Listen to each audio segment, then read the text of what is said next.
Well, the U.S. Congress has overwhelmingly voted once again to let 9/11 victims sue the Saudi government.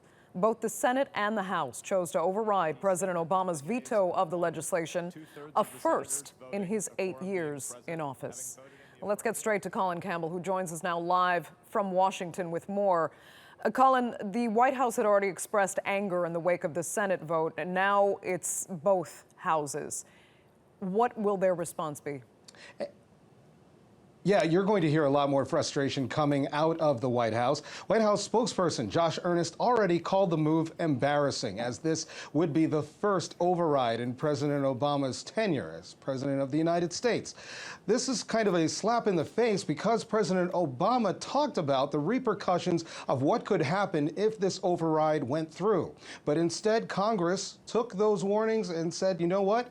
Forget about it. We're still going to go through with this. It was an overwhelming vote in the Senate, with Senate Minority Leader Harry Reid being the only dissenting vote, 97-1 in the Senate, Andrea, and the House seems to want to vote overwhelmingly as well. We don't have that final count yet, however. Tell us more, though, about the repercussions that Obama warned about. Why does he think this bill works against U.S. interests?